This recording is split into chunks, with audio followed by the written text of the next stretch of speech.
Hello everyone and welcome to your own channel trending exam. तो आप लोगों को पता ही है कि आज हम लोग करने वाले हैं हमारे इको के चैप्टर नंबर 8 का पार्ट 4। इससे पहले मैं पार्ट 1, 2, 3 करवा चुका हूँ, जिसके अंदर हम लोगों ने 105 क्वेश्चन कर लिए थे आउट ऑफ 145 क्वेश्चन। तो आज हम लोग बाकी बचे हुए क्वेश्चन जो है इस वीडियो में कंप्लीट कर लेंगे, ताकि नेक्स्ट वीडियो में हम लोग लेकर के आए हमारा चैप्टर नंबर 9। तो चलिए बिना किसी देरी के स्टार्ट करते हैं।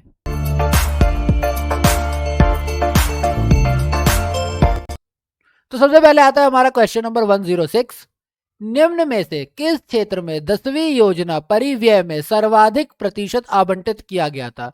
यानी कि योजना में जो खर्चा, योजना परिव्यय जो किया गया, यानी योजना को चलाने के लिए जो खर्चा किया जाता है, वो सबसे ज्यादा प्रतिशत कौन से एरिया में बांटा गया था 10वीं परियोजना के तहत?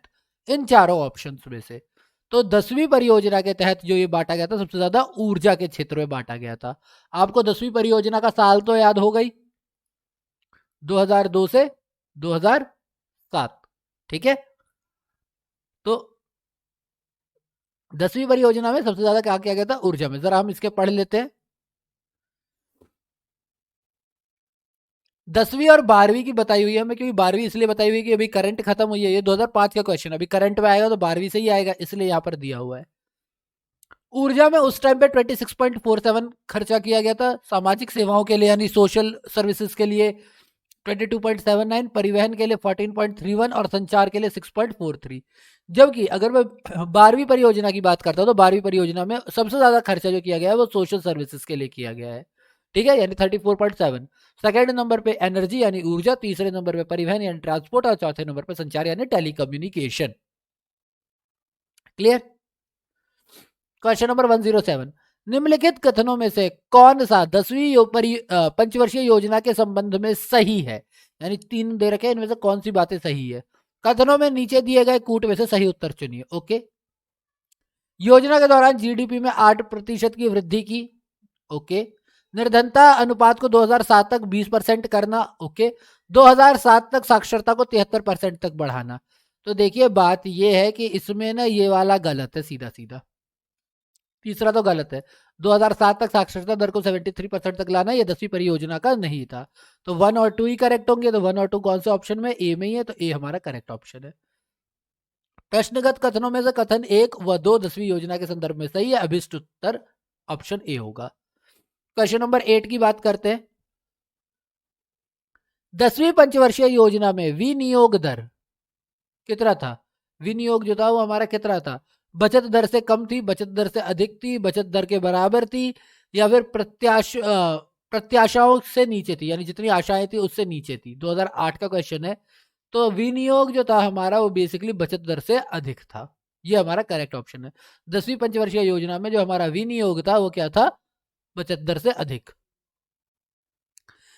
इसकी एक्सप्लेनेशन यहाँ पे, 10वीं पंचवर्षीय योजना के दौरान घरेलू बचत दर सकल घरेलू उत्पाद का लगभग 26.84% थी, जबकि इसी अवधि में विनियोग दर सकल घरेलू उत्पाद का 32.1% थी। अब देख सकते हैं। ठीक है, इसीलिए ये क्या था? अधिक था। हालांकि 11वीं पंचवर्षीय योजना की बात करते हैं हम लोग, तो उसमें विनियोग दर 38.2 रहा है और 12वीं में ये 38.8 रहा है। अनुमानित है 30, इसका तो अनुमानित ही है। क्लियर? Question number 109। वर्ष 2000 से 2002 में सकल घरेलू उत्पाद में वृद्धि 10वीं योजना में निर्धारित लक्ष्यों की तुलना में संभावना से अधिक हुई, संभावित हुई, संभावना से कम परंतु संतोषजनक हुई, या संभावना से लगभग आधी हुई? तो सकल घरेलू उत्पाद में जो वृद्धि थी 2000 से 2002 में, वो संभावना से लगभग आधी हुई थी। 2003 का क्वेश्चन है, संभावना से आधी हुई थी। सकल घरेलू उत्पाद वृद्धि वर्ष 2000, 2001 और 2001-2002 में क्रमशः 4.4 और 5.8% रही। इस प्रकार वर्ष 2000 और 2002 में औसत की बात करें, इन दोनों को प्लस करें, 2 से डिवाइड करोगे तो 5.1 रहेगा, जो कि 10वीं योजना का लक्ष्य कितना था? 8। तो लगभग लगभग आधी ही रही। ठीक है,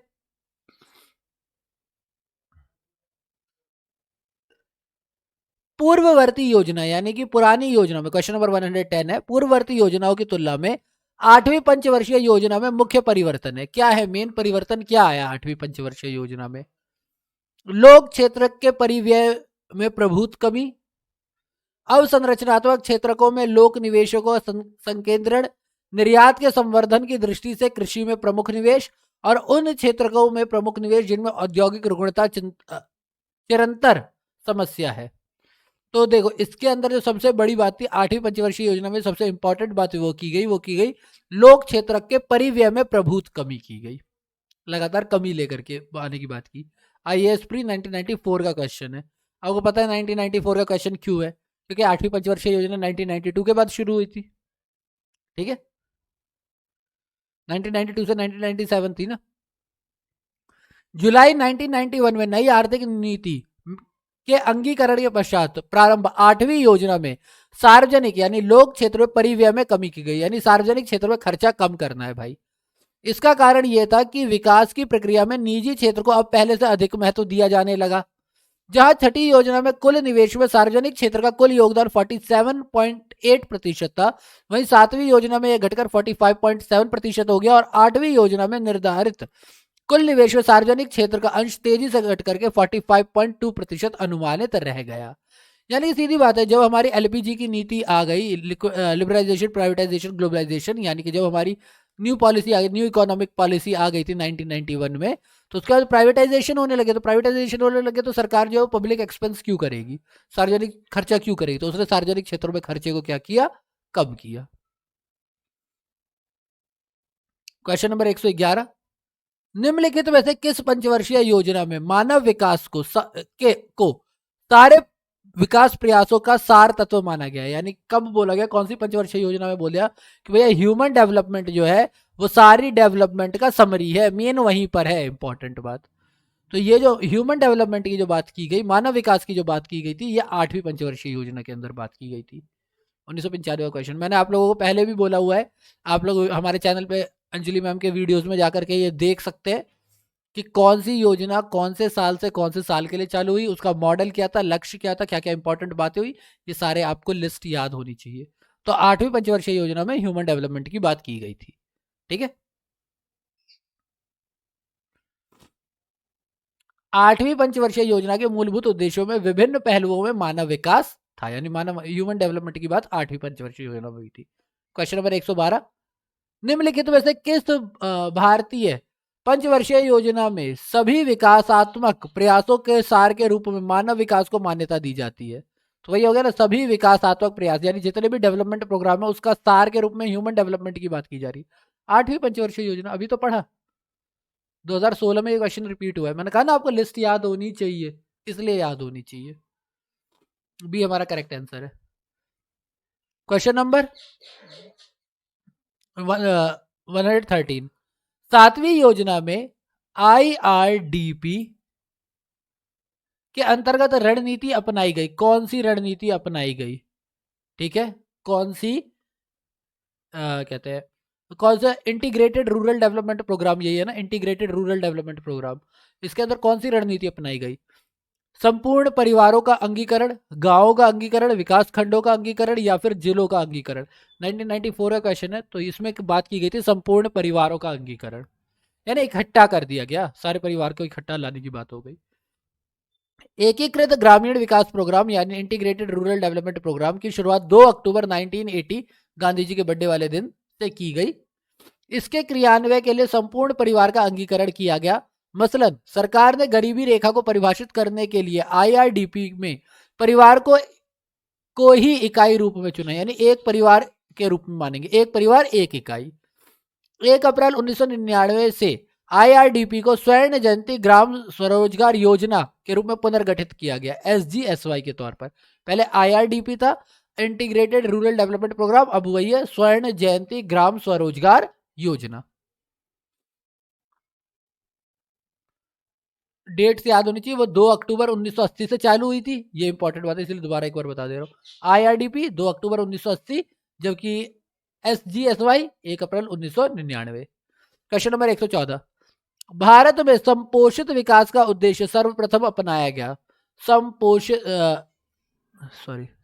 नहीं है, स्वयं संपोषित है, स्वयं संपोषित, ओके, सेल्फ सस्टेनेबल डेवलपमेंट। कब अपनाया गया? तो ये जो अपनाया गया था सेल्फ सफिशिएंसी की जो बात की गई थी, ये बात की गई, हालांकि ये 2002 का क्वेश्चन है, इसलिए लेकिन रिसेंट में इसमें से कोई सा भी ऑप्शन नहीं है, 2002 के रिसेंट में कोई सा भी ऑप्शन नहीं है। एक्चुअली सेल्फ सफिशिएंसी की बात की गई थी चौथी जो पंचवर्षीय योजना थी उसके अंदर। अगर आप लोग थीम याद करोगे जो मैंने आपको बोला है तो उसके अंदर ये क्लियर डायरेक्ट आंसर है। भारत में सर्वप्रथम स्वयं संपोषित विकास का उद्देश्य चतुर्थ पंचवर्षीय योजना में अपनाया गया था। तीसरी पंचवर्षीय योजना में खाद्यान्न के क्षेत्रों में आत्मनिर्भरता हासिल करने का लक्ष्य रखा गया था। सेल्फ सफिशिएंसी फोर्थ के लिए अंदर है, एग्रीकल्चर में सेल्फ सफिशिएंसी थर्ड के अंदर है। क्वेश्चन नंबर 115, आठवीं पंचवर्षीय योजना पूर्ववर्ती योजनाओं से भिन्न थी। विशेष महत्वपूर्ण अंतर यह है कि तो यानी अलग तो थी लेकिन कैसे अलग थी। इसमें पूर्णवर्ती योजनाओं की तुलना में काफी बड़ा परिव्यय निर्धारित किया गया। नहीं, बात तो गलत है, हमने अभी पढ़ा था ना कि परिव्यय को कम किया गया था, इस वाले ऑप्शन में ही तो पढ़ा था। इसमें कृषि और ग्रामीण विकास पर प्रमुख बल दिया गया। नहीं, ये भी बात नहीं है, ये गलत है। अतः संरचना विकास के लिए पर्याप्त बल दिया गया, यानी खुद की संरचना ना, मतलब मेन बेसिकली खुद की विकास सेल्फ सफिशिएंसी प्रोग्राम्स इनके ऊपर बात की गई, ये बिल्कुल करेक्ट है। औद्योगिक अनुज्ञापन समाप्त कर दिया गया। नहीं, बिल्कुल नहीं, औद्योगिक अनुज्ञापन बिल्कुल समाप्त नहीं किया गया था। 1996 का क्वेश्चन है।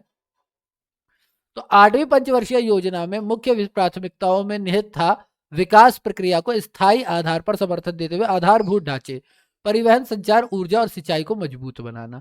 तो इसीलिए संरचना विकास के लिए पर्याप्त बल दिया गया। ठीक है, अधसंरचना यानी कि जो बेसिक संरचना होती है, आधारभूत संरचना होती है।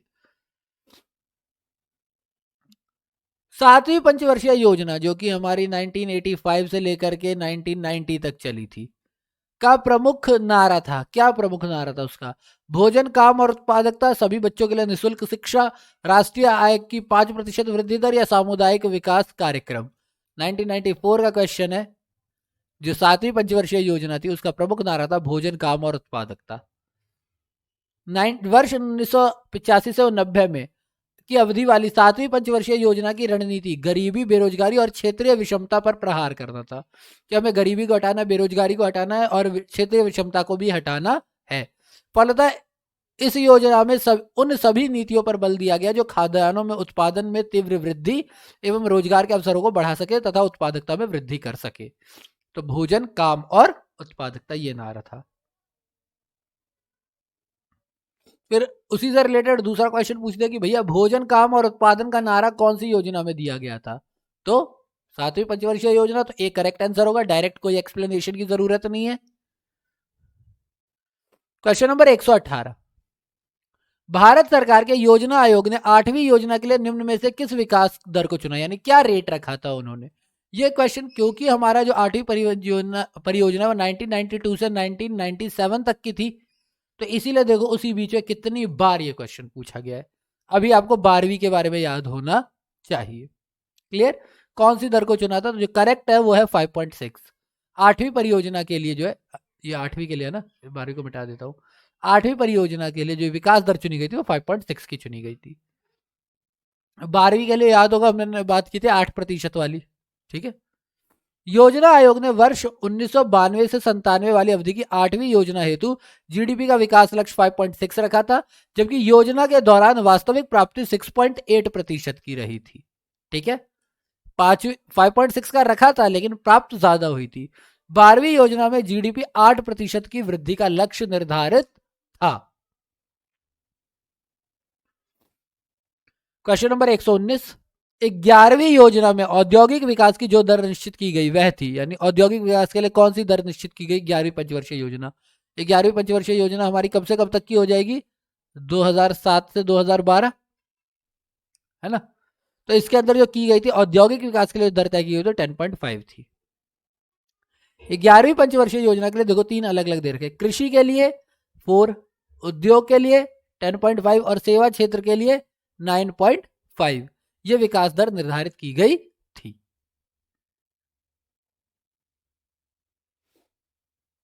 अब आता है क्वेश्चन नंबर 120। अभी हमने बात की कृषि के लिए 4%, वही बोला हुआ है। 11वीं पंचवर्षीय योजना में कृषि में वार्षिक समृद्धि दर लक्षित थी। 2007-2009 दोनों का ही क्वेश्चन है ये। तो हमने अभी पढ़ा था कि कृषि के लिए 4, तो बस यही हो गया हमारा डायरेक्ट आंसर है, डी करेक्ट आंसर है। ओके, 121, 11वीं पंचवर्षीय योजना में सकल घरेलू उत्पाद की वार्षिक समृद्धि दर का लक्ष्य है, यानी जो वार्षिक समृद्धि दर है वो कितनी मानी गई थी 11वीं पंचवर्षीय योजना में सकल घरेलू उत्पाद के लिए। 2006 का क्वेश्चन है, तो आर्थिक समृद्धि की जो दर थी वो 9% के लिए रखी गई थी।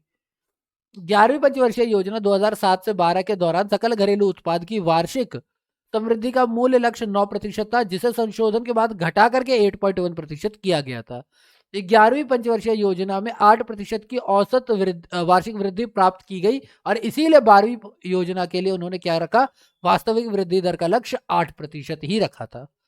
क्योंकि 11वीं में 8% प्राप्त हो गई थी, तो इस बार 8वीं का ही लक्ष्य, 8 का ही रखा लक्ष्य। क्वेश्चन नंबर 122, भारत में किस योजना अवधि में प्रति व्यक्ति वृद्धि दर अधिकतम रही है, यानी कब प्रति व्यक्ति दर सबसे ज्यादा रही है, कौन सी पंचवर्षीय योजना में? 2013 का क्वेश्चन है, तो ऑफकोर्स रिसेंट जो खत्म हुआ होगा उसी की बात कर रहा होगा ये। तो 11वीं पंचवर्षीय योजना जो कि 2007 से 12 तक थी। 11वीं पंचवर्षीय योजना में प्रति व्यक्ति सकल घरेलू उत्पाद विकास दर का लक्ष्य 7.6% था, जिसके कारण अगले 10 वर्षों में दोगुना स्तर तक पहुंचने की संभावना थी कि भैया लोगों की आय दुगनी हो जाएगी अगले 10 सालों में। क्वेश्चन नंबर 123, 11वीं पंचवर्षीय योजना में अधिकतम राशि आवंटित की गई, यानी कौन से क्षेत्र को सबसे ज्यादा पैसा दिया गया? तो 11वीं पंचवर्षीय योजना, ये 2008 में दोनों बार पूछा गया है, तो 11वीं पंचवर्षीय योजना में सबसे ज्यादा राशि बांटी गई वो ऊर्जा क्षेत्र को बांटी गई, सबसे ज्यादा ऊर्जा क्षेत्र को। जबकि अगर मैं 12वीं की बात करूं तो सामाजिक को बांटी गई, सामाजिक सेवाओं को। 11वीं पंचवर्षीय योजना में सर्वाधिक राशि सामाजिक सेवा के लिए आवंटित की गई थी, ये तो ऑप्शन ही गलत दे रखा है, ऊर्जा क्षेत्र के लिए। इस संदर्भ में ऊर्जा क्षेत्र का द्वितीय स्थान है। अच्छा हाँ, सबसे ज्यादा सामाजिक सेवा 11वीं में भी और 12वीं में भी, लेकिन यहाँ पर ऑप्शन में है नहीं, तो दूसरे नंबर पे कौन था? ऊर्जा क्षेत्र। सामाजिक सेवा क्षेत्र में शिक्षा के लिए आवंटित राशि ऊर्जा क्षेत्र के लिए आवंटित राशि से कम है, यानी सामाजिक सेवा क्षेत्र में शिक्षा के लिए जितना पैसा दिया गया ऊर्जा के लिए उससे कम है। अतः अभिष्ट विकल्प ए सही उत्तर है। 12वीं पंचवर्षीय योजना में अधिकतम राशि सामाजिक सेवाओं के लिए 34.7% दी गई, उसके बाद ऊर्जा यहाँ पर भी सेकंड नंबर पर और यातायात तीसरे नंबर पे है। ठीक है, जो ऑप्शन दिए गए उनमें सबसे ज्यादा ऊर्जा के क्षेत्र में किया गया। क्वेश्चन नंबर 124, निम्न अवधियों में से कौन एक भारत की 11वीं पंचवर्षीय योजना से संबंधित है, यानी इनमें से कौन सी अवधि भारत की 11वीं पंचवर्षीय योजना? 11वीं पंचवर्षीय योजना यही डायरेक्ट है, 2008 2011 दोनों में पूछा गया है। तो 11वीं पंचवर्षीय योजना 1 अप्रैल 2007 से 31 मार्च 2012 का व्यापक उद्देश्य समावेशी समृद्धि की प्राप्ति थी। 19 दिसंबर 2007 को एनडीसी की 54वीं बैठक में 11वीं पंचवर्षीय योजना के प्रारूप की स्वीकृति प्रदान की गई, जबकि 9 दिसंबर 2006 को एनडीसी नेशनल डेवलपमेंट काउंसिल की बैठक में इसके दृष्टिकोण पत्र की स्वीकृति की हुई थी। ठीक है, 125, 11वीं पंचवर्षीय योजना का उद्देश्य क्या था? समावेशी समृद्धि, निर्धनता उन्मूलन नहीं था, समावेशी आर्थिक वृद्धि बिल्कुल थी, सामाजिक न्याय के साथ विकास नहीं था, अल्पसंख्यकों का विकास नहीं था। तो ये 2008 का क्वेश्चन है, 2008 में आया हुआ है, तो जो करेक्ट है वो है ऑप्शन नंबर बी।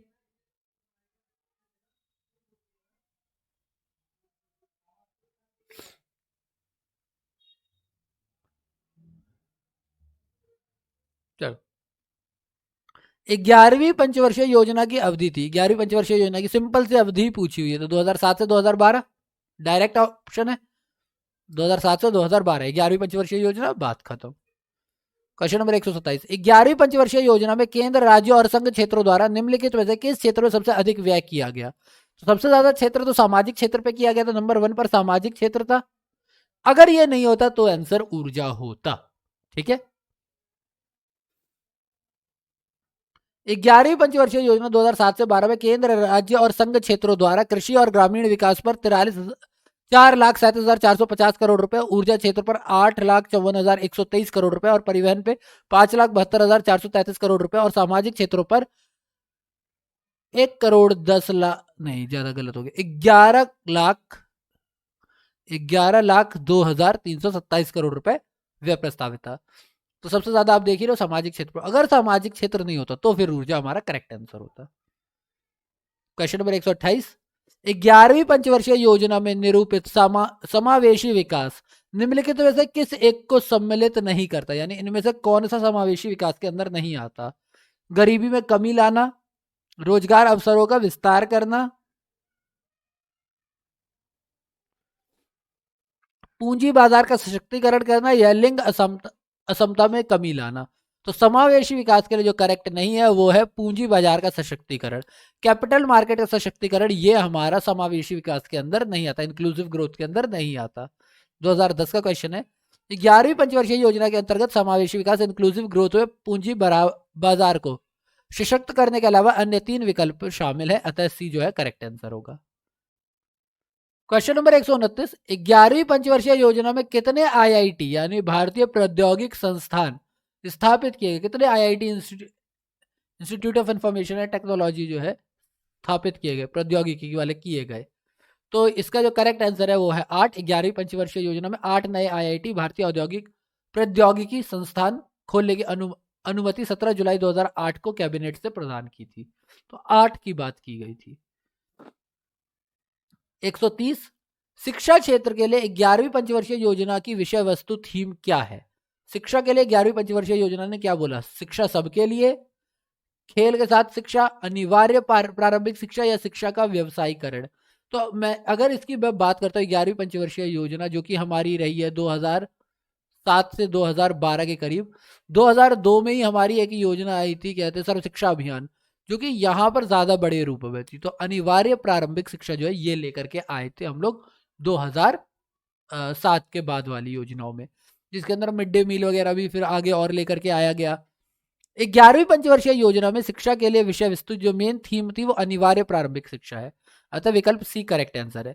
इस योजना में ड्रॉप आउट रेट को 20% तक करने एवं प्रारंभिक शिक्षा हेतु न्यूनतम मानक तय करने के साथ 2011-12 तक साक्षरता दर को 85% तक करने का लक्ष्य निर्धारित किया गया था कि भैया 2011-12 तक भारत में साक्षरता दर 85 हो जाएगी। सिंपल सी बात, हम साक्षर होने की बात करें, शिक्षित होने की नहीं, दोनों अलग अलग वर्ड है।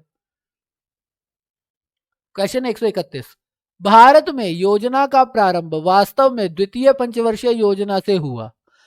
भारतीय योजना का वस्तुकार कौन थे? यानी भारत में योजना का प्रारंभ पहली वाली तो थी जो थी, लेकिन दूसरे जो है उससे हमारा मेन चालू हुआ, तो इसके लिए कौन थे? तो सेकंड वाले की थीम तो पीसी महालनोबिस थे, पीसी महालनोबिस, तो डी करेक्ट आंसर होगा हमारा। 2008 का क्वेश्चन है, बहुत ही सिंपल क्वेश्चन था कि ठीक है, क्योंकि इनका तो थीम ही यही थी ना। भारत में द्वितीय पंचवर्षीय योजना 1 अप्रैल 1956 से 31 मार्च 1961 तक पीसी महालनोबिस द्वारा विकसित 4 क्षेत्रीय मॉडल पर आधारित 4 सेक्टर मॉडल पर आधारित थी। क्वेश्चन नंबर 132, नीति आयोग के विषय में निम्नलिखित में तो कौन सा एक सही नहीं है? इंपॉर्टेंट नहीं है। इसका गठन योजना आयोग के स्थान पर किया गया, ये बात बिल्कुल सही है। यह इसमें एक पूर्णकालिक अध्यक्ष होता है, पूर्णकालिक, ओके ठीक है। इसका गठन जनवरी 2015 में किया गया था, बिल्कुल सही है। यह सहकारी संघवाद के सिद्धांत पर कार्य करती है, ये भी सही है, यानी बी इनकरेक्ट, क्योंकि पूर्णकालिक अध्यक्ष नहीं होता इसके अंदर। इसके अध्यक्ष कौन होते हैं? हमारे पीएम होते हैं, और पीएम तो चेंज होते रहेंगे ना। नीति आयोग के विकल्प में ऑप्शन बी करेक्ट नहीं है, क्योंकि नीति आयोग के पदेन अध्यक्ष प्रधानमंत्री होता है। नीति आयोग का गठन 1 जनवरी 2015 को योजना आयोग के स्थान पर किया गया था, बिल्कुल सही है। यह सहकारी संघवाद के सिद्धांत पर निर्धारित करता है, क्योंकि हमने बताया था ना एक मेल जोल कर आगे काम करवाता है, क्योंकि अध्यक्ष उपाध्यक्ष 3 पूर्णकालिक सदस्यों और भारत के विभिन्न राज्यों के मुख्यमंत्रियों के साथ पुडुचेरी एवं दिल्ली के संघ राज्य के मुख्यमंत्री तथा अंडमान निकोबार द्वीप समूह संघ राज्य क्षेत्र के उपराज्यपाल को मिलाकर इसका गठन किया जाता है। केंद्र द्वारा आयोग की सिफारिश पर राज्यों की सहायता के लिए अनुदान प्रदान किया जाता है। ये इसका करेक्ट है, ओके। तो चलिए अब आगे बढ़ते हैं। तो नीति आयोग के बारे में समझ में आ गए कि नीति आयोग में जो होता है हमारा प्रधानमंत्री जो होता है वो अध्यक्ष होता है, तो पूर्णकालिक अध्यक्ष तो कोई हो ही नहीं सकता। 133, निम्नलिखित घटनाओं पर ध्यान दें और इन्हें कालानुक्रम बताएं। सबसे पहले क्या हुआ, उसके बाद क्या हुआ, उसके बाद क्या हुआ? गरीबी हटाओ, बैंकों का राष्ट्रीयकरण, या फिर हरित क्रांति। तो देखो, सबसे पहली बात अगर हम बात करते हैं कि सबसे लेटेस्ट कौन सा हुआ, सबसे पुराना कौन सा हुआ, उसके बाद कौन सा हुआ, उसके बाद कौन सा हुआ, तो अगर मैं सबसे पहले बात करूं तो भारत में हरित क्रांति सबसे पहले हुई। हरित क्रांति के बाद भारत में गरीबी हटाओ का नारा आया, और इसके बाद हमारा क्या है, नहीं गरीबी हटाओ का नारा नहीं, गरीबी हटाओ का तो तीसरे नंबर पे आया था। बैंकों का राष्ट्रीयकरण पहले हुआ था, बैंकों का राष्ट्रीयकरण पहले हुआ और फिर हरित क्रांति का प्रारंभ हुआ। यानी 1 पे ये आएगी, 2 पे ये आएगी, 3 पे ये आएगी। सबसे पुरानी ये है, उससे नहीं ये है, उससे नहीं ये है। तो 3 2 1 ये ऑप्शन कहाँ पे? 3 2 1 B B B B B है करेक्ट ऑप्शन। ओके। भारत में हरित क्रांति की शुरुआत 1966-67 में की गई थी तथा 14 बैंकों का राष्ट्रीयकरण पहली बार 19 जुलाई 1969 में किया गया, जो कि गरीबी हटाओ नारा इंदिरा गांधी द्वारा वर्ष 1971 में दिया गया, जिसकी पंचवर्षीय योजना 1974 से 78 के मुख्य लक्ष्य के रूप में शामिल किया गया। इस आधार पर 3 2 1 ही होगा।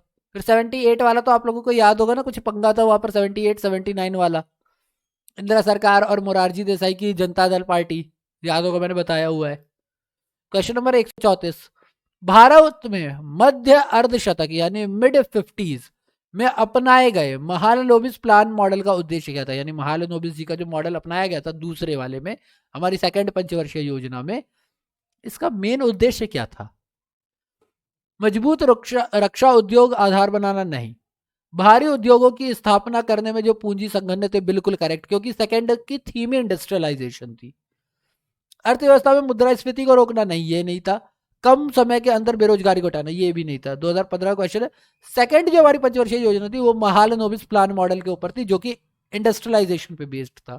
तो भारी उद्योगों की स्थापना करना, ये हमारा मेन था। ठीक है। द्वितीय पंचवर्षीय योजना 1956-61 पीसी महालनोबिस द्वारा विकसित 4 क्षेत्रीय मॉडल पर आधारित था। मॉडल में सम्मिलित क्षेत्र पूंजीगत वस्तु क्षेत्र, फैक्ट्री उत्पादित उपभोग वस्तु क्षेत्र, लघु इकाई उत्पादन क्षेत्र और घरेलू उद्योग क्षेत्र। इस योजना में आधारभूत तथा भारी उद्योगों पर विशेष बल के साथ देश में तीव्र औद्योगिकरण को प्रमुख लक्ष्य माना गया, क्योंकि इसकी थीम ही मेन इंडस्ट्रियलाइजेशन ही थी। पहले वाले की एग्रीकल्चर थी, सेकंड वाले की इंडस्ट्रियलाइजेशन थी। तीसरे वालों की खाद्यान्नों में सेल्फ सफिशिएंसी की बात थी और चौथे में तो सेल्फ सफिशिएंसी थी। क्वेश्चन नंबर 135, 20 सूत्रीय आर्थिक कार्यक्रम सर्वप्रथम प्रारंभ किया गया कौन से वर्ष में? ठीक है, 20 सूत्रीय आर्थिक कार्यक्रम, एक ऐसा प्रोग्राम जिसमें 20 चीजों के बारे में बात की जानी थी। ये कब स्टार्ट किया गया था? तो ये बेसिकली 1975 में स्टार्ट किया गया था। 2008-9 का क्वेश्चन है। 20 सूत्रीय कार्यक्रम जो है 1975 में तैयार किया गया था। 20 सूत्रीय कार्यक्रम 1975 में स्टार्ट किया गया। इसका मुख्य उद्देश्य कृषि एवं औद्योगिक उत्पादन को बढ़ावा देना था। इसके अलावा इसमें गरीबी एवं साक्षरता संबंधी बिंदु और आम आदमी के जीवन की गुणवत्ता में सुधार लाने और आय संबंधी असमानताओं को कम करने के वांछित उद्देश्य शामिल थे। यानी बेसिकली इसमें क्या था कि कृषि और उद्योग को बढ़ावा देना है, गरीबी और साक्षरता को बढ़ाना है, आम आदमी के जीवन की गुणवत्ता में सुधार लाना है। तो ऐसे 20 एरिया को कवर किया गया था 20 सूत्रीय कार्यक्रम के अंदर। क्वेश्चन नंबर 136, योजना में कोर सेक्टर का तात्पर्य क्या है? यानी कोर सेक्टर का मतलब क्या होता है योजना के दौरान पर? तो 1996 का क्वेश्चन है। जब भी आप योजना किसी भी प्लानिंग की बात करते हो तो कोर सेक्टर की बात करते हो। तो कृषि, रक्षा या लोहा नहीं होता। इसका मतलब होता है जो आधारभूत उद्योग का चयन किया गया है, जिस भी बेसिक इंडस्ट्री का, जिस भी इंफ्रास्ट्रक्चर वाली इंडस्ट्री का उद्योग किया गया, तो चयनित आधारभूत उद्योग। योजना में कोर सेक्टर ऐसे उद्योग है जो अर्थव्यवस्था में दीर्घकालीन आर्थिक विकास की दृष्टि से विशेष महत्व रखते हैं। कोर सेक्टर की श्रेणी में 8 आधारभूत उद्योग आते हैं, जिसमें इस्पात, सीमेंट, उर्वरक, खनिज तेल, कोयला, प्राकृतिक गैस, रिफाइनरी उत्पाद और विद्युत शामिल है। ये 8 ऐसे हैं। ठीक है। क्वेश्चन नंबर 137, भारत में 90 के दशक में औद्योगिक क्षेत्र में आयोजना प्रक्रिया में पूर्व काल की आयोजना प्रक्रिया की तुलना में अपेक्षाकृत कम महत्वपूर्ण स्थान ग्रहण किया। ओके, औद्योगिक, हाँ ठीक है। इस विषय में निम्नलिखित में कौन सा कथन सत्य नहीं है? ठीक है, क्योंकि देखो आपको पता है ना कि 1992 से 1997 तक जो हमारी योजना आई थी उसमें सामाजिक विकास के ऊपर बात की गई थी मेनली। तो सीधी बात है उद्योगों को तो थोड़ा कम वैल्यू दी गई। 1991 में उदारीकरण आ गया था। उदारीकरण के आगमन के साथ औद्योगिक निवेश विकास को बहुत अधिक हद तक निजी और बहुराष्ट्रीय क्षेत्र के दायरे में रखा गया। बिल्कुल सही है, बिल्कुल सही है, औद्योगिक निवेश को रखा गया था। भारत में केंद्रीय स्थान ग्रहण कर लेने के साथ अनेक क्षेत्रों में केंद्रीय आयोजना की भूमिका अनावश्यक हो गई। हाँ, ये भी बात सही है। बाजार जब आ गया तो फिर केंद्रीय योजना हर सेक्टर में क्यों आएगी? मिक्स्ड इकोनॉमी तो थी हमारी, तो हर जगह सेंट्रल क्यों संभाले? आयोजना का केंद्र मानव संसाधन विकास आधारित संरचना जनसंख्या नियंत्रण और कल्याण जैसे क्षेत्रों में अंतरित हो गया। हमने समाज के ऊपर बात की थी, बिल्कुल सही बात है। राष्ट्र की प्राथमिकता है औद्योगिक विकास से दूर हट करके ग्रामीण विकास हो गई, नहीं ये पॉइंट नहीं है, ये गलत है, इसकी बात नहीं की गई। 1999 की बात हो रही है।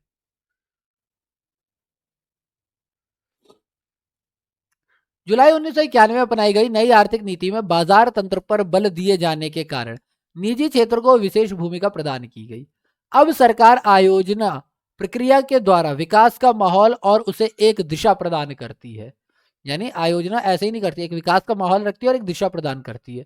औद्योगिक एवं कृषि एवं ग्रामीण विकास दोनों ही राष्ट्र प्राथमिकता है। अतः क्या है, विकल्प डी गलत है। ऐसा नहीं कि हमने उद्योगों को साइड कर दिया, हम उद्योगों पे भी ध्यान दे रहे हैं। कृषि तो है ही है, ग्रामीण विकास तो है ही है, पर उद्योग भी तो सही है। ठीक है, कथन और कारण, चलो आया, बड़े टाइम के बाद आया क्वेश्चन।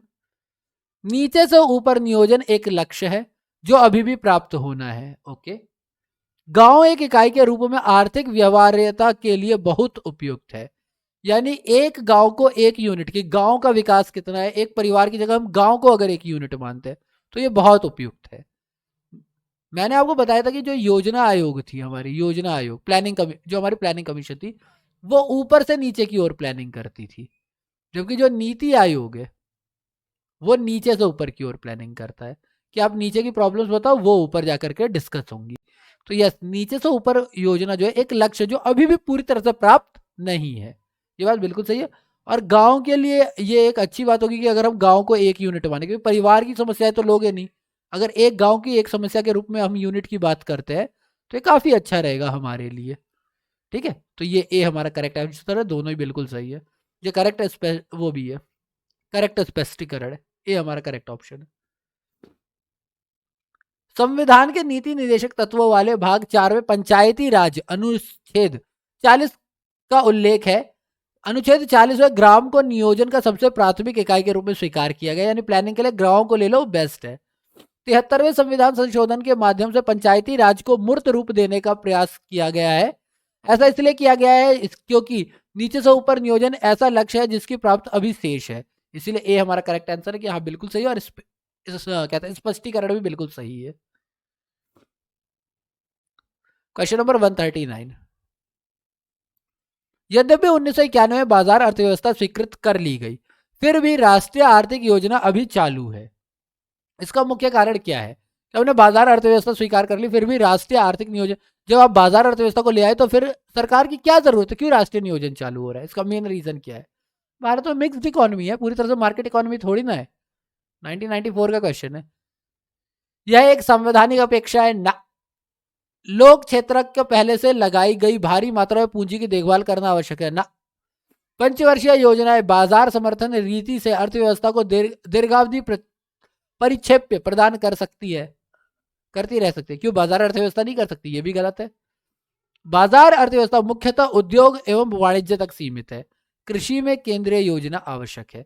यानी बेसिकली निचले स्तर को बाजार अर्थव्यवस्था नहीं देखती है। हम वैसे ही मार्केट इकोनॉमी और सेंट्रलाइज्ड प्लान इकोनॉमी की बात करते हैं, केंद्रीय योजनाबद्ध अर्थव्यवस्था की बात करते हैं, तो जो सेंट्रलाइज्ड प्लान इकोनॉमी होती है वो लो लेवल पे देखती है, जो मार्केट इकोनॉमी हमारी हाई लेवल को देखती है। तो इसीलिए इसके लिए जरूरी है कि राष्ट्रीय उद्योग अभी भी हो, योजनाएं चले। बाजार अर्थव्यवस्था मूल्य तंत्र होने का कारण लाभ से संचालित होती है। बाजार अर्थव्यवस्था का मेन काम क्या है कि भैया लाभ लेना है। फलतः अर्थव्यवस्था में वे क्षेत्र जिनमें पर्याप्त लाभ उपार्जन की संभावना ना हो में निवेश कम होता है, और ऐसे क्षेत्र विकास के क्रम से पीछे छूट जाते हैं, क्योंकि जहां निवेश कम होगा वहां विकास कम होगा। भारतीय कृषि क्षेत्र ऐसा ही क्षेत्र है जिसमें लाभ की दर तो कम होती है, किंतु जो समग्र अर्थव्यवस्था के विकास की दृष्टि से अत्यंत महत्वपूर्ण है। अतः कृषि एवं ग्रामीण विकास तथा सामाजिक क्षेत्र और आधारभूत संरचना की दृष्टि से आर्थिक नियोजन में उपादेयता वर्तमान में भी बनी हुई है, इसीलिए हमें प्लानिंग की जरूरत प्रेजेंट में भी है। क्यों ना वो लोग निवेश ही नहीं करेंगे, वो तो पैसा कमाना जानते भैया। ठीक है, क्वेश्चन नंबर 140, निम्न कथनों पर विचार करना है, कर लेते हैं। 200 करोड़ कुल धनराशि, 200 करोड़ कुल धनराशि कॉर्प्स का जल विभाजक फंड स्थापित किया गया है। ओके, चुने हुए 1000 जनपदों में एकीकृत जल विभाजक विकास कार्य करने का उद्देश्य है। ओके, योजना के अंतर्गत राज्यों में ग्रांट आधारित परियोजनाओं हेतु 2/3 धनराशि दी जाती है। ओके, इनमें तो बोला गया इनमें से कौन सा सही है कौन सा सही नहीं है। तो भैया ये 2/3 धनराशि वाली बात है ना, ये गलत है। ठीक है, बाकी ये बात सही है कि 200 करोड़ की कुल धनराशि कॉर्पस का जल विभाजन फंड स्थापित किया गया, बिल्कुल। कॉर्पस और चुने हुए 100 जनपदों में से एकीकृत जल विभाजन विकास कार्य करने का उद्देश्य है। ठीक है, तो ए कर दो। केंद्रीय बजट 1999 से 2000 के निर्णय के द्वारा जल विभाजक विकास कोष वाटरशेड डेवलपमेंट फंड WDF की स्थापना नाबार्ड के अंतर्गत 200 करोड़ रुपए की धनराशि के साथ कॉर्पस भारत सरकार के एवं नाबार्ड प्रत्येक द्वारा 100 करोड़ रुपए, यानी ये 200 करोड़ में भारत सरकार ने 100 करोड़ दिया और नाबार्ड ने 100 करोड़ रुपए दिए। सी की गई से की गई। इसका उद्देश्य चुने हुए 100 जनपदों में से, वर्तमान में ये 120 हो चुके हैं, अब 100 नहीं है, अब 120 हो चुके हैं। 2009 का क्वेश्चन है, जब था क्वेश्चन उस वक्त 100 थे। में एकीकृत जल विभाजन विकास कार्य करना था। इस कोष का 1/3 धनराशि राज्यों को अनुदान, हमें 2/3 बोला हुआ था लेकिन कितना है, 1/3 ग्रांट के आधारित परियोजनाओं और 2/3 जो है धनराशि लोन के रूप में दी जाती है। इस प्रकार बी सही उत्तर होगा, क्योंकि जो थर्ड स्टेटमेंट थी वो गलत थी। ठीक है, ग्रांट में 1/3 दी जाती है, 2/3 नहीं। तो चले करते क्वेश्चन नंबर 41। निम्न को उनके कलाक्रम अनुसार क्रमबद्ध कीजिए। ओके,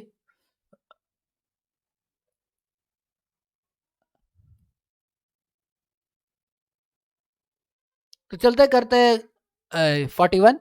निम्न को उनके कलाक्रम अनुसार क्रमबद्ध कीजिए। प्रथम पंचवर्षीय योजना संसद को दी गई, राष्ट्रीय विकास परिषद का गठन किया गया, स्वतंत्र भारत को पहली बार मुद्रा का अवमूल्यन किया गया और भारतीय अंतरराष्ट्रीय कोष। तो ये तो IMF का सदस्य कब बन गया था, 1945 में ही बन गया था, तो ये पहले हो गया। स्वतंत्र भारत में पहली बार मुद्रा का अवमूल्यन, यस, 1949 के करीब किया गया था, बिल्कुल करेक्ट है। राष्ट्रीय विकास परिषद तो 1952 था ना, याद होगा हमने किया था, प्रधानमंत्री सदस्य होते हैं, इसके भी अध्यक्ष होते हैं, 1952। और प्रथम पंचवर्षीय योजना ये तो 1951 के अंदर दी गई थी, तो डन हो गया भैया। ऐसा है, IMF 1945 ये पहले नंबर पे, ये दूसरे नंबर पे, तीसरे नंबर पे, चौथे नंबर पे, यानी 4312 4312 43, ये बी करेक्ट है। प्रथम पंचवर्षीय योजना पंडित जवाहरलाल नेहरू द्वारा 8 दिसंबर 1951 को संसद में प्रस्तुत की गई। राष्ट्रीय विकास परिषद का गठन 6 अगस्त 1952 में किया गया था। स्वतंत्र भारत में मुद्रा का अवमूल्यन 1949 में हुआ था पहली बार, जबकि भारतीय अंतरराष्ट्रीय मुद्रा कोष स्थापित 1948 में हुआ था, लेकिन संस्थापक सदस्य ये दिसंबर 1945 में सदस्यता प्रभावी हुई थी इसकी। 1944 में जब इसकी स्थापना हुई थी तभी से हम लोग चल रहे थे। अंतरराष्ट्रीय IMF 1944 में स्थापित किया गया था, लेकिन हम जो उसके सदस्य बने थे वो 1945 से बने थे, इसलिए बी करेक्ट आंसर है। Okay, question number 142। मानव विकास मंत्रालय द्वारा जिस नई सब्सिडी सहित केंद्रीय ऋण योजना को अंतिम रूप दिया गया, उसके अनुसार माता पिता की वार्षिक आय की सीमा ऋण स्थगन अवधि में के दौरान पूर्ण सब्सिडी पाने हेतु क्या निर्धारित की गई है। यानी कितना बोला गया भैया, कितना आपका होगा उसके बाद आपको क्या किया जाएगा, सब्सिडी दी जाएगी। तो इसके ऊपर जो बात की गई, क्योंकि ये क्वेश्चन 2008 का है, तो इसके बारे में बोला गया कि अगर आपके उसकी क्या है 4.5 लाख से कम है आपके माता पिता की आयु, वो आयु बोल रहा हूँ, आय वार्षिक आय अगर 4.5 लाख से कम है, तो फिर आपको नई सब्सिडी सहित केंद्रीय ऋण योजना जो है उसके अंदर दिया जाएगा, आपको बताया जाएगा, आपको उसकी जगह मिलती है। पाठ्यक्रम में दाखिला लेने और उसकी समाप्ति के बीच की अवधि में ऋण स्थगन अवधि होती है, कि आप अपने कहीं स्टूडेंट लोन लिया तो उसको आप लोन को कितना आगे बढ़ा सकते हो। नई सब्सिडी सहित केंद्रीय ऋण योजना के अंतर्गत छात्र में ने जिस शिक्षण सत्र के लिए ऋण लिया, यानी जब के लिए उसने लोन लिया पढ़ाई के लिए, उस पर लगने वाले ब्याज का भुगतान अब सरकार करेगी। ठीक है, कि जो भी शिक्षा के ऊपर लोन लिया है, अगर उसने नई सब्सिडी सहित केंद्रीय ऋण योजना के अंदर लिया है, ब्याज अनुदान केवल उन्हीं क्षेत्रों को दिया जाएगा जिनके माता पिता की आमदनी 4.5 लाख रुपए या उससे कम होगी। तो यानी जितना होगी तो उसके ब्याज का खर्चा कौन उठाएगी, सरकार उठाएगी।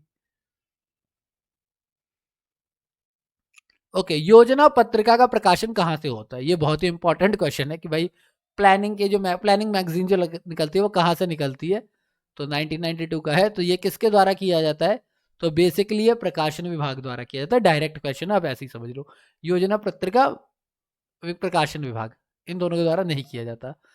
योजना पत्रिका का प्रकाशन भारत में सूचना एवं प्रसारण मंत्रालय के अधीन प्रकाशन विभाग द्वारा किया जाता है।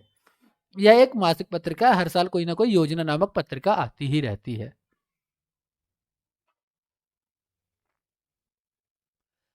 Question number 144, planned economy for India पुस्तक के लेखक कौन थे, यानी किन्होंने लिखा है प्लान्ड इकोनॉमी फॉर इंडिया। ये हमने पहले एक बार पढ़ा है, ये नहीं, ये तो हम पहली बार ही पढ़ रहे हैं, ये क्वेश्चन नहीं था, वो दूसरा क्वेश्चन था, 2018 का क्वेश्चन है।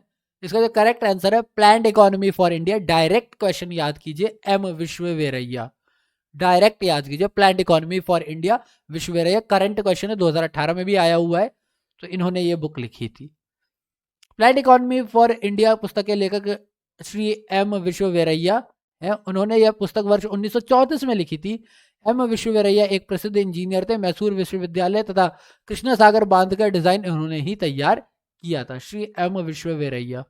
ठीक है, और फिर एक और बुक दे रखी है, प्लानिंग एंड द पुअर, पुस्तक के लेखक कौन थे। तो प्लानिंग एंड द पुअर की अगर हम बात करते, 2007 में ये क्वेश्चन पूछा गया था, इसके थे हमारे BS मिन्हास। डायरेक्ट क्वेश्चन है, बुक्स के ऊपर प्लानिंग से रिलेटेड अगर बुक्स है उनके नाम है, तो कुछ 2 बुक्स के नाम हमने यहाँ पर जिनसे रिलेटेड क्वेश्चन आए हुए हैं वो मैंने आपके साथ डिस्कस कर लिए। आपको भी एक आध ऐसी बुक का नाम मिले तो आप लोग कर लेना। एंड दैट्स बीन सेड, आज हमारा यहाँ पर होता है चैप्टर 8 कंप्लीट। अब हमारी जो नेक्स्ट वीडियो होगी उसके अंदर हम लोग स्टार्ट करेंगे चैप्टर नंबर 9, जिसका नाम आप लोग यहाँ पर पढ़ सकते हो। मुद्रा के ऊपर बात होगी इसमें, मुद्रा एवं बैंकिंग। ठीक है, तो ये हम लोग नेक्स्ट वीडियो में करेंगे। अगर आपको वीडियो अच्छी लगी हो तो प्लीज वीडियो को लाइक करें। अगर आपने चैनल सब्सक्राइब नहीं किया तो क्यों नहीं किया है, चैनल सब्सक्राइब करो अब तो। और अगर आपको लगता है आपके फ्रेंड्स को भी आप ये वीडियो देखनी चाहिए तो प्लीज चैनल को शेयर करें, ज्यादा से ज्यादा लोगों तक पहुंचाए। एंड अगर मेरे लिए कोई भी एडवाइस है, कोई भी सजेशन है, तो प्लीज मुझे बताएं, ताकि मैं अपनी वीडियोस को और इंटरेक्टिव बना सकूं, आपके लिए और इन्फॉर्मेशन ला सकूं। बाकी इस चैप्टर का PDF का लिंक आपको डिस्क्रिप्शन बॉक्स में मिल जाएगा। इससे पहले हमने जो चैप्टर 1 से लेकर के 7 तक किए हुए हैं, उसका भी लिंक आपको डिस्क्रिप्शन बॉक्स में मिल जाएगा। आप वहां से प्लेलिस्ट के लिंक देख करके वहां से आप सारे वीडियोस देख सकते हैं। ठीक है, और हर वीडियो के डिस्क्रिप्शन में आपको उस चैप्टर के PDF का लिंक भी मिल जाएगा। तो दैट्स बीन सेड, मैं यहाँ पर वीडियो को खत्म करता हूँ और जल्दी मिलते हैं अगली वीडियो के साथ। तब तक be safe, stay healthy, thank you for your time and keep learning.